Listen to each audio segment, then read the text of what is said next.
Hey guys, it's Ivy and welcome to the next video. Well, welcome to my next video. Yeah, that makes sense, right? Okay, so today we're going to be talking all about, so you got your first tarot deck, now what?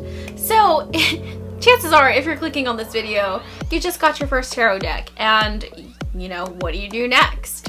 So before you start learning the cards, or it could be while you're learning the cards, no, actually, it's better if you do it before. Before you start learning the cards, the best thing to do is to interview your tarot deck. And I will show you how to do this, and I will also tell you why it's important to interview your tarot deck each time you buy a new deck. This isn't just for your very first deck. Of course, it's important for your very first deck, but any deck that you get, you're gonna want to interview your deck. So, why interview your cards? The answer is simple. Each deck has different energies, it has different strengths, it has different weaknesses. Just like people, other people are teachers of life and they're all meant to teach you something. Each deck is meant to teach you something as well. So all this is going to be revealed with your interview. Not only that, but it helps you develop a bond with your deck. So you're able to establish their strengths, their weaknesses, get to know your deck a little bit better, and they get to know you a little bit better, and a bond is formed. With that bond, it helps obviously prepare you for your journey together, which is awesome. So I'm going to go ahead and show you how you interview your tarot deck. I'm going to show you guys the spread that you do and all that. The deck that I'm going to be using today is the Muse Tarot, because this is a newer deck that I've got that I have not interviewed yet. So we will be doing this interview together. Of course, if you're new to tarot and you don't know the meanings of the cards, you can always look at the guidebook that your deck usually comes with. And if not, if your deck for some reason did not come with the guidebook, you can always look on Google or even on biddytarot.com, and I'll put that link below for the meanings of each card. So let's go ahead and get started. So the first thing that you're going to want to do is to set aside some time where you know you're not going to be interrupted, at least 30 minutes of it.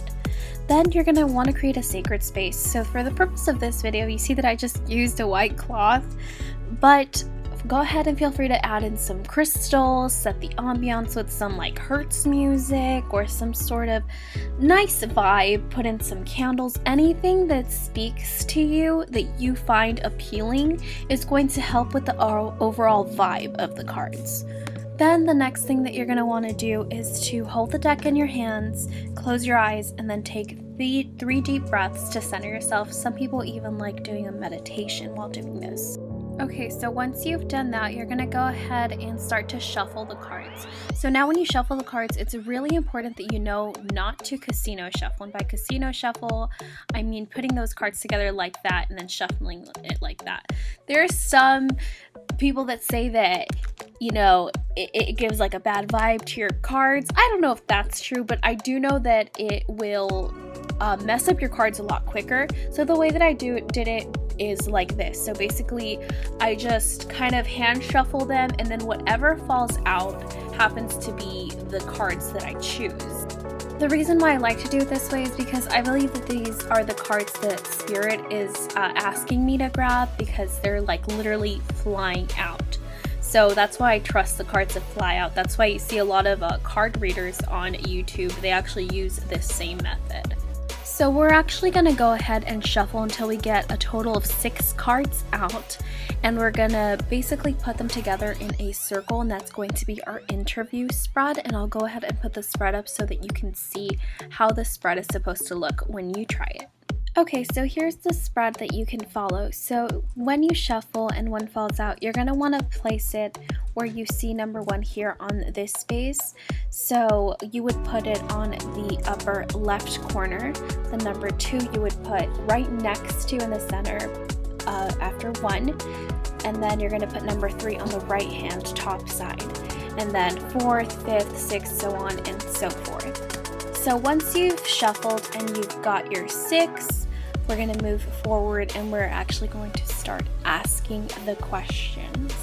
And now we're back to our regular programming. So as you can see here, I am laying out my cards. So there's number 1, and then there's number 2, and then we're going to go ahead and do number 3, 4, 5, and 6. So by the time you have all your cards out, they should look like this. Yes, you can turn them over. This is not a magic trick. You can go ahead and look at your cards and not have to worry about hiding them. And so here are my 6. Okay, so now that you have your 6, you're ready to ask your questions. So what are the questions you may ask? Well, there's a question that's going to be answered per card. So starting with number 1 all the way to number 6, I'll go ahead and put those up now. Okay, so your question that's going to be answered by card number 1 is, why have you come to me at this time? The next question that you're going to ask that's going to be answered by card number 2 is, what are your key strengths? And yes, you are talking to your deck when you're asking these. Just throwing that in there just in case for some reason you're still confused about that part. The next question geared towards card number 3 is going to be, what limitations do I need to be aware of? So with every different tarot deck that you get, it wants to teach you something new and something different. So the question for number 4 is going to be, what are you here to teach me? Your tarot deck is not only a necessary tool for card readings, but it's also going to be your companion throughout your different card readings.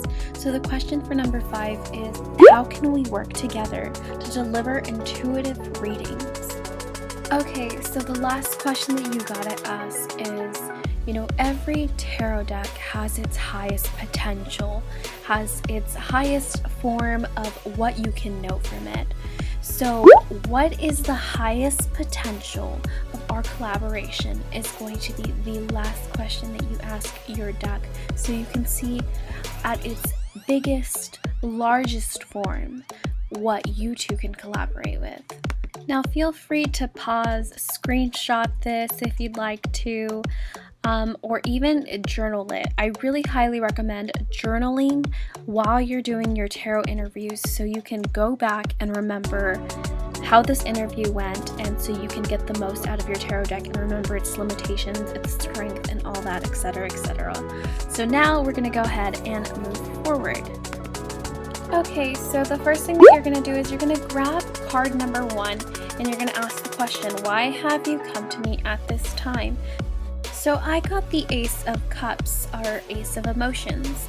So you're going to go ahead and recall what the Ace of Cups means, and if you don't know, it's okay, there's plenty of resources online, or you may even have a guidebook that came with your tarot deck. If you are a beginner, I highly recommend that you only use the cards upright, and if you were to get some upside down, go ahead and just turn them upright for now, because learning them upright is the first things first is to learn them upright before you start to learn the upside down meanings. Some people don't even like to use the cards upside down. I stopped using the cards upside down. I used to, but I don't do it as often anymore. Okay, so going back to my example, so for the question, why have you come to my life at this time, I got the Ace of Cups, which signifies opening your heart in a positive way, or a new beginning to do with something of the heart matters. So for me, this to me means like, why have you come into my life at this time? To me, the deck is trying to tell me I came into your life at this time because I'm trying to open up your heart in a positive way. Okay, so the second question that you're going to ask for card number 2 is, what are your key strengths? So as you can see, for me personally, I got the Knight of Inspiration, which is otherwise known as the Knight of Wands. So the Knight of Wands is a person or energy that's very bold and likes to take action. They're also very courageous, and they are very visual and very persistent with their pursuits. So for the answer to this, what are your key strengths? I'm going to say that it's a very bold deck. It's going to give me bold answers, and it's going to give me very action oriented, very vision focused. It's basically going to give me what I want in my readings. Okay, so now you're going to grab your card number 3, and the question that you're going to ask now is, what limitations do I need to be aware of? So for my example here, I grabbed the Devil card. So the Devil card has all sorts of meanings, anywhere from obsession, temptation, to materialism and addiction. So the way that I see the limitations that this card has for me, or this deck has for me, so in this case, I'm going to say that I believe that because this deck is so vastly different from other decks, I want to avoid using all the pictures and not being tempted to focus too much on the pictures because they're so vastly different from a lot of the more classic decks, that it's going to throw me off to the actual message that it's trying to give me. So now we're going to take our 4th card and ask the question, what are you trying to teach me? So for example, the card that I got is the Queen of Inspiration, also known as the Queen of Wands, and this is very much my card. Like, this is my card. Like, if there's any tarot deck card that describes me, it's definitely the Queen of Wands. So the Queen of Wands is a person or energy that's very confident and very powerful, and they are inspiring to others. So I feel like this deck is here to teach me how to be more confident about my readings and how to have more, purpose in how to inspire others to start doing their own tarot card readings, kind of like what I'm doing right now. So I feel like that is what this deck is trying to teach me, and it kind of already is with this video, which I think is really awesome. Okay, so for card number 5, the question that you're going to be asking is, how can we work together to deliver intuitive readings? So the example, or my example, that I got is temperance. So the meaning of temperance, which is just perfect for this, is harmony. It can also mean partnership, balance, moderation, purpose, meaning, and patience. So this deck is trying to tell me that how we can work together is by finding balance and just basically establishing a partnership and having meaning to each card reading that we do together. And not only that, but to have patience with this deck. This deck is very different from all the other decks, like I said. So I think I need to have more patience with it and just kind of get to know it a little more, because it's so vastly different than any of the other tarot decks that I own. Okay, so for the very last card, the 6th card, the last question that you're going to ask to interview and complete this interview is, what is our highest potential of collaboration? So for this card, I got the Tower, and this card is infamously known because it means abrupt change, or just change in general, and change tends to be something that a lot of people don't like, but this is honestly not a bad card. For example, for this one, what is the highest potential of our collaboration? I got the Tower, which means that there's going to be a shift and a change in the way that I do card readings. And I don't feel like this is a bad thing. I feel like this is actually a really good thing, because I feel like this is going to bring out more of my potential, just make me more intuitive with my card readings. So in this case, I think that the Tower is actually a really amazing card. Okay, so that is it, you guys. That is the end of the interview process with your tarot deck.